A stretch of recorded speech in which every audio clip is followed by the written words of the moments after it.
boss accused of spending ratepayers' money on his 3 girlfriends. Garry Goodman is now part of a public inquiry into alleged fraud. Steve Marshall's been following the story. Steve, you've tracked down Goodman. Good evening, Tracy. That's right. Garry Goodman was a chief financial officer at a local council where he and other council employees are being investigated for outrageous fraudulent activities. In fact, in a fiscally frightening admission to the corruption watchdog, Goodman admitted he's a liar, a thief and a fraudster. However, the former council purse strings head honcho wasn't counting on a current affair paying him a visit. Was it a free-for-all in the council? Meet Garry Goodman, the former council moneyman accused of enjoying good times at your expense. Yeah. And the central figure in a multi-million-dollar public fraud inquiry. It's a shocker. It's probably the worst case of fraud in local government history. Was it 1 million, 2 million or 3 million? An inquiry which heard allegations Goodman splashed council cash on girlfriends. What about the house deposits for your girlfriends? And drag racing merchandise. Then laughed when confronted with the allegations. But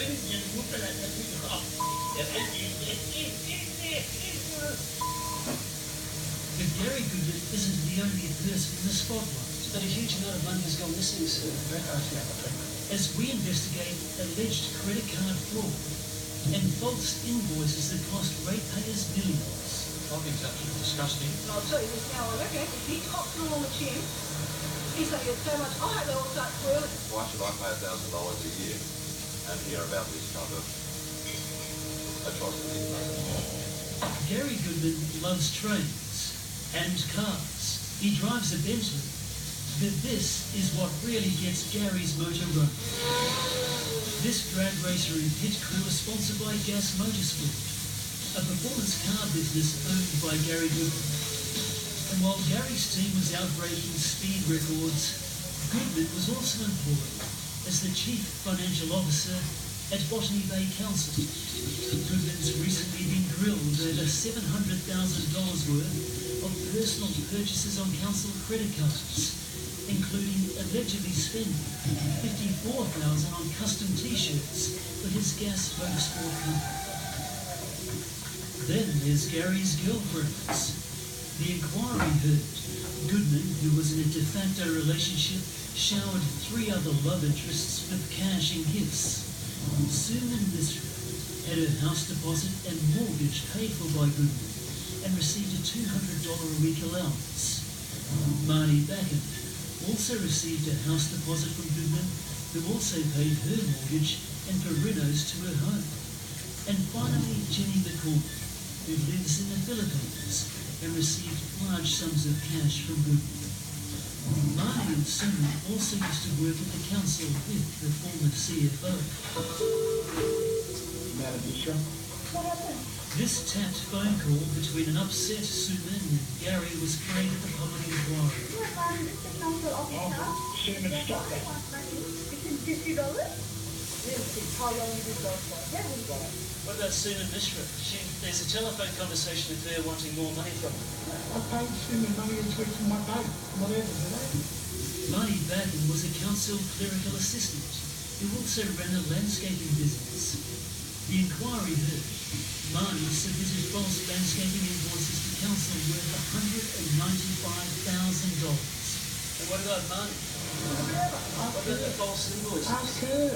Nothing to do with me. It's not the only case of council writing checks for fraudulent invoices. The inquiry heard numerous contractors were urged by Goodman to lodge bogus invoices, and he would receive cash from the contractors once they'd been paid. Maybe I'll get some big names first up. You get out on the road, and then might just scale it down and 10 a week or something. See how we go. Well, if it's something like that, that's I can live with that. This is another tapped phone call between Goodman and business contractor Keith Mark. Mark told the inquiry Goodman earned $1.3 million from fraudulent invoices Botany Council had paid him for. Mark allegedly threatened to blow the whistle on their arrangement if Goodman didn't pay him $161,000 to cover a tax bill created by the invoices. But You know I'll what let that, you if it is done, you know what that's done that? We're both in jail. I'm telling you. No question. What about the recorded telephone messages, Mr. Goodman? I don't know. What do you mean you don't know about them? No. When we caught up with Garry Goodman, not only was he pleading ignorance, he was in pretty bad shape. Behind the wheel of a mobility scooter, because he had recently had an infected toe amputated. He then ran over one of mine. Mr. Goodman, what? Oh, you don't need to run over my foot, Mr. Goodman. Before giving himself a headache. But there's little sympathy for Garry Goodman in Botany Bay. I do know some of the people that are involved. I'm just totally disappointed. I lost total faith in people that I thought I could trust. John Hurt served as a Botany Bay councillor before Goodman arrived as CFO. I just don't understand how the policing of the finance within council was not checked properly. I just can't believe it. The inquiry also heard a tapped call, where Goodman described the moment council employee Lorraine